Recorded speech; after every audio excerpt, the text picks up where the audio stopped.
What have you been up to in the last 7 months? Because whenever a decent job, and I mean a decent job at a high level comes up, we think Sean's name must be on the list. Sean's name will be on that. And yet you're still not working in the game. Well, start answer is that, you come out of it.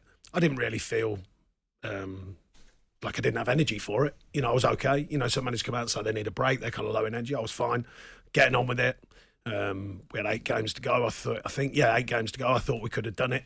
That aside, when I did come out, you speak to some of the older, wiser managers and they say take a break, a literal break. So I did over the summer. I hardly watched the football. I haven't watched much this season.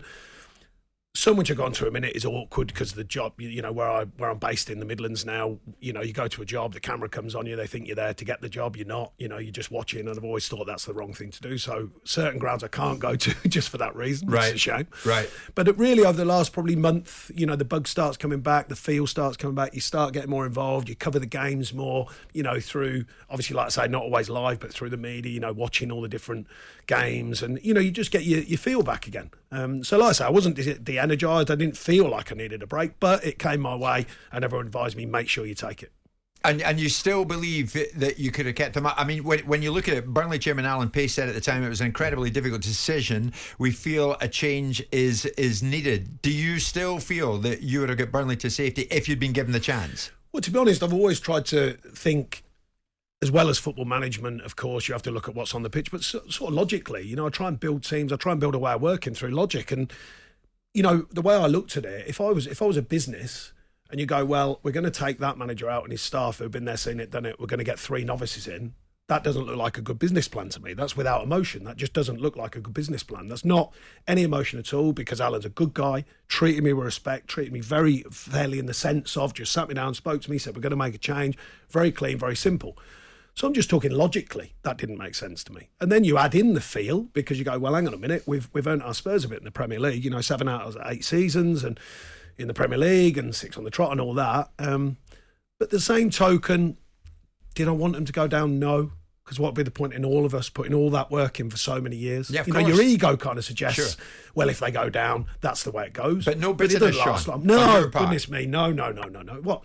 9.5 years of great times, and you remember it for the last few months of, when it goes wrong. Nah, that's not for me. That we put, me and a lot of other people, by the way, put a lot of work into making Burnley what it was, and hopefully they'll do well this season. I know you had concerns, Simon, about the ownership and the ownership model that's gone in at Burnley. Do you think, looking at the way they did it, well, you've been in that situation before, where you've decided to make a change when you were at Palace. Yeah, what have you got to do? Just stand by the decision you've made and get on with it? Well, in the end, that's what you have to do, don't you? Because you've made a decision and you reap the whirlwind or you get the benefits. I grew into being an admirer of Sean's.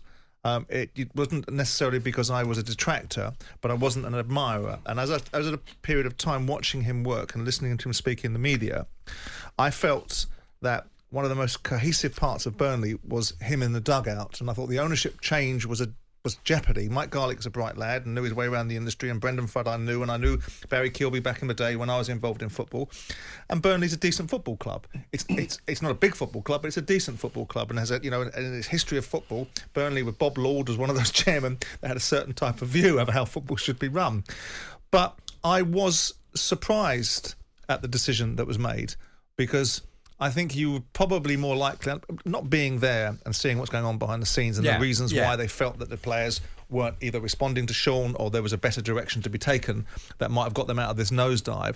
I think that probably more likely that the guy that's put you in a division kept you there. Seemingly, you just beaten Everton, right? In a team that responded in the game. And I felt that more likely Sean would have got them out of the trouble that they were in. And I felt at the beginning of the season there was debate about you signing a contract, and it had gone on during the summer, and you signed a new contract after the transfer window had closed. And I thought it was either clever business from Alan Pace, thinking that he's not going to get leveraged on spending money in August, but I felt it was a key component of Burnley. It's always going to be difficult to stay in the Premier League, and the more that clubs come up like Fulham that are prepared to spend 100 million quid on transfers, and other clubs that were coming up like Nottingham Forest have proven to do, that are going to spend 150 million quid, it was always going to be a sum of diminishing returns for Burnley. At somewhere they were going to land in a situation where they might get relegated. What did you find the harder skill regards your time there towards the end of it, Sean? Managing up to the boardroom or managing down to the players? No, the truth of it is the hardship came a couple of seasons earlier, because when the idea of selling the club was coming around, the current board then, there was lots of money in the club. They were then selling it as a package with that money in the club. Therefore, I think we spent 750,000 one summer on Dale Stephens, who, with all due respect to Dale, that's not a big sign in Premier League world, Sure. as you know. Yeah. And, so you're kind of going, well, look, there's going to be challenges coming ahead, because if we're not investing year on year to keep rejuvenating the squad, it's going to get difficult at some point. So by the time we did, the new ownership came in, we brought in Cornet, and we tried it. We lost Woody, but we got Vout in and people like that. It's kind of, you're chasing your tail now. Yeah. So instead of we'd always been kind of in front of the curve. When you think back, we bought Michael Keane for like £2 million, young up and comer, didn't start the first season, but he matured no end. And the next season he becomes a Rolls Royce. Season after that he gets sold for 25 million. Yeah. We were in front of the curve with them types of players. Was it a no-brainer that Wood had to go? It was to a contractual Newcastle? thing. It was a contractual thing. To be fair to the ownership, What was the truth including of that? Alan. No, that is the truth. There was a lot of talk of why have they let him go. It wasn't about that. So when it's in a contract, that's it. End of story. They agreed to pay the fee. They agreed to pay it on the terms of the contract. That's it. End of story. So I must completely defend Alan and the board, or the new board, if you like, because it's a contractual thing. And it was great money for Burnley, wasn't it? It was. It was just that Woody had a quiet first half of the season, and you fancy him. Woody goes through spells, but when he comes back through it, scored at the weekend. Does that now start him off again? We'll see. But he's that type of player, when he does get it right, he does score goals. So, and he had done for us. So. We're going to take a break, Sean. Does Burnley still hold a very special place in your heart? It doesn't. I've never been like that during my career. I wasn't as a player through all different clubs. I don't go back to them and go, wow, what a great time. There were some I fitted better than others. I fitted at Burnley. We fitted together.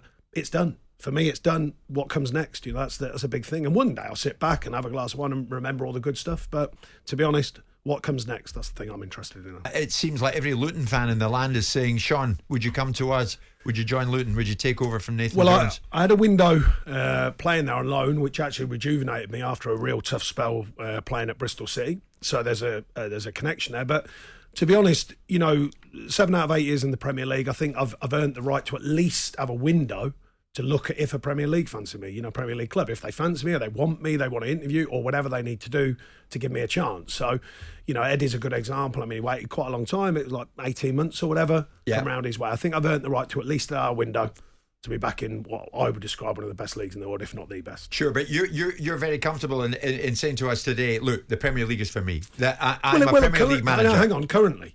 Don't forget, I was a journeyman player. I played at all different levels, so I'm not against managing at any level. But the point is, you earn the right to at least give yourself a window for other teams a chance, because there's only 20 jobs out there in the Premier League. They're not all going to come up at once, and you're not going to be the flavour of the month for all of them. Yeah. So therefore, it does probably take a window. I'm not whatever. I'm not Jurgen Klopp and Pep, who can just pick a club and go, right, that's for me. That's not me. So I have to earn the right. I think, at least to have a window to see if anything comes my way. And that's fair, Simon, isn't it? Of course it's fair. Absolutely right. And if you don't back yourself, who's going to back you? But it kind of steers into a question that will abound and will necessarily gestate around you, which is about perception of you as a football manager and a style of play. I mean, I think that's all BS, but notwithstanding, I think winning games is the important component part, but we're living in a world where you also have to entertain. Yeah, absolutely, yeah. And there's nothing more entertaining than getting beat every week, but looking good. I think that's not particularly entertaining. But the perception side of things, where you play a certain brand of football and you have a certain outlook and it perhaps belongs in a different age and it's not very engaging and it's not very appealing and your personality is very ethereal and gravelly and it doesn't sort of go a chime with the highfalutin managers that we've got in some of the Premier League space. What's your sort of feeling and reaction to that? Well, for starters, the thing is that, through the media, which you're in, obviously, you get put in a box, right? I don't fight that box. You can put me in a box, no problem. My players know what to do. They know how we train. They know what our outcome is. If you think we go on the training field and kick the ball forward, we don't. We never did. You've got a group of players that you've got to be productive with. Burnley Football Club and I got there, were cutting costs, selling players. Within a year and a half, we're in the Premier League. Everyone was saying, right, that is a miracle. But now how can you stay there? Trust me, you are not going to stay if you're Burnley playing like Man City. It's just a fact. I agree. So do I play like Man City and get the sack? Or do I play a way that these players can develop, learn and improve and stay in the Premier League and everyone wins? So that's why I was laughing a minute ago about the word pragmatic. There still has to be some pragmatism if you're Burnley. Yeah. Now, of course, if you go in Tottenham, let's say, with the history of Tottenham, the way they play, the players they've had, the technical players, the technical stuff, it's a different ball game. Yeah. Then that's equally madness to then think I'm going to get it and go, right, just kick the ball up to Kane. Yeah. You wouldn't do that. So depending where you went, Sean, you'd adapt your style. Well, you try and look at the players, give them the best. My way of working has always been give you the best way of being you, give you the best way of you being productive. You can't be Burnley and you bring Michael Keane. I said it at 2 million, we sold him for 25. How does that happen then? It doesn't happen because he wasn't developed, does it? It happens because he was developed. So he was developed through himself, through the coach, through style. That's so on an all these individual things level, get packed but in. the accusation. I'm not making this accusation, by the way. I'm just talking about. No, I'm playing devil's advocate. So I'm fine with it. Because like Nuno Espirito Santo comes out of Wolves, goes into Tottenham, and automatically plays a similar way, and a way that you would say, well, I'm not going to go to Tottenham and play the way I played at Burnley because I've got better talent to do it, and I'm going to change it. Well, he didn't, and so people would put you in a sort of bracket. I don't put you in that bracket, by the way, and I'm not frightened to say if I did. Right? No, but I'm don't sure put you you're in that not. bracket, right? But it's a curious one because I don't see you, and you saying because a lot of times agents are very busy putting people's names in the mix, but I don't see your name being indexed to jobs at the level that I would have expected it to be. In terms of every time a Premier League job comes up, I would expect you to be in the conversation. Well, can I give you a view from the inside looking out? So the season we got in the Europa League, remember it. Finished 7th, 54 points, I think it was. Yeah. Do you know, you probably do, everyone was saying, yeah, they've changed their style, they're playing a lot more football. Do you know on average we had about 3 more passes than what we had the previous season? So I know that, but I don't need to tell the world that because the fact is we're in the Europa League and everyone went, wow, that's a miracle. So what do I need to pontificate about? Well, hang on, you lot are all wrong because we had 3 more passes. Now, I can say it now because it's on reflection, but at the time I just went, well, if that's what you think, that's fine. There was a famous goal at Everton. I think say there was 27 passes. We kept it all for a minute and 50 and scored at the end of it. Yeah, and I said afterwards, dead dry, they were going, what did you say to the players? I said, don't do that again. Too many passes, lads. But it's so what's your perception of you, Sean? What's Sean Dyche's perception of Sean Dyche, I'd like the to manager? think I'm authentic, I'm hard-working, I think I know the game, I think I'm modern behind what people may think. If you looked at our analysis, our standards, our science, and all the things we were trying to put into place at Burnley, they're just as good as anyone else's. Barring budgets, of course. We didn't have, Man City probably got 20 analysts. We didn't have 20 analysts, but you understand the point. We're analysing, we're debriefing, we're pre-briefing, we're showing the players, we're working with them, blah, blah, blah. That's behind the scenes. But like I say, you live in a box in the media world, and it's an easy box for me to be in. So I don't fight it. I go, okay, fine. Yeah, My record suggests that I know my way around the Premier League. Now, there's not a guarantee. That doesn't mean you take the next one and you certainly know your way around because there is no guarantees in the Premier League. I've seen bigger names than me and more successful managers really struggle in the Premier League at a given challenge. Yeah. But the point is, the record is there. It's a fact. So therefore, I do know the Premier League. So what's your reaction when you hear unfashionable Sean Dyche? Yeah, but you get all that all the time, and that's just a perception. That's the way it is now. I know for a fact some of the managers who go into clubs, and I'm not going to start naming it, absolute fact, and run the players till they drop. And we all know, if I did that, it'd be like, oh yeah, typical, stereotypical, English manager. We all know that. It's just life. That's just the perception of what it is. A different manager with a different perception, different viewpoint have been, oh no, he's brought in a hard regime. And you go, hang on a minute, it's the same thing. Working the rear off them and working the rear off them. So you just get used to that. You just get used to it. Not rising to the media is one thing, but do you think it prejudices your opportunity in those that actually... Media don't make decisions, right? They create noise. But the guys that noise is powerful now. Yeah, it's influential, right? And if you're a wig owner and you don't bother doing your due diligence, then you'll listen to certain segments of the media. But do you think that it's prejudicial to your opportunity that people are sitting on the periphery, or not even on the periphery, the people that are running football clubs going, I don't fancy him because all he does is this. Do you think that hurts you? It might well do something. All I want is fairness. Yeah. If people call it fair, if you're debating me on hearsay and you go, well, hang on a minute, record says this, style possibly is because he's limited with, say, finance. Yeah. He's trying to develop players. Look at the amount of money coming in. Look at the amount of money. Look at the whole model. I'd say that's fair. But if you just go, well, he plays the wrong way, then that ain't fair, is it? You got, hang on a minute, there's more to it than that. You can't be in the Premier League for 7 out of 8 seasons playing the wrong way, by the way. Yeah. Because it's impossible. The Premier League finds you out. So if the observations are fair, then fine. Absolutely, I mean, what did you make of it this week when you heard, I think it was on talkSPORT, one of the pundits was saying Graham Potter, he could do with being, it was Andy Townsend, wasn't it? Being a bit more emotionally heavy. Could be a bit more emotionally invested in the touchline, a bit more animated for Chelsea. The obvious one, yet again, perception review. Do you remember when Sven took over, the cool Swede and all that? Do you remember that? Yeah, dead cool, dead calm. Yeah. By the end of his tenure, he never shows any emotion. Yeah. He can't have it all, can he? Exactly. You want him to be dead cool when they're winning, And everyone went, he's so calm and everything. Well, if you're losing, he's been the same, and people said he shows no emotion. Look, that side of things, Jim, running on the pitch and that is not for me. That's not my style.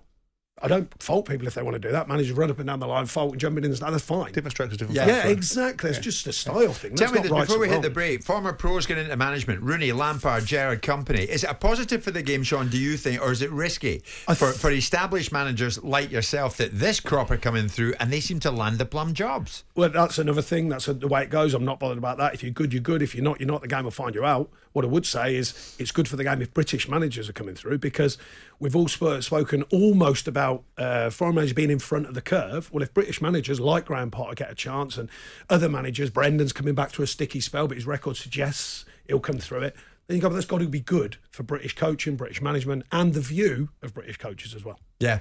What do you do when you listen? Obviously, you very kindly said through there you listen to us on talkSPORT, and I'm glad about that. Do you have a wry smile at some of the things you hear? Do you have a wry smile about? But do you know what? Really on about that. I mean, this man to my right, we were talking about Brendan not that long ago, and your perception was if he's not done, he's close to done at Leicester. Yeah, but that can be results as much as anything, can't Of it? course. You know, you can Results just look everything, at aren't they? literal. The one thing I'd never hide behind, Jim, just going back to Burnley, I didn't hide behind the fact we didn't win enough games. Our team wasn't brilliant, but it had more in it than winning whatever. I think we won 3 games when I came out there. It's not enough. Fact.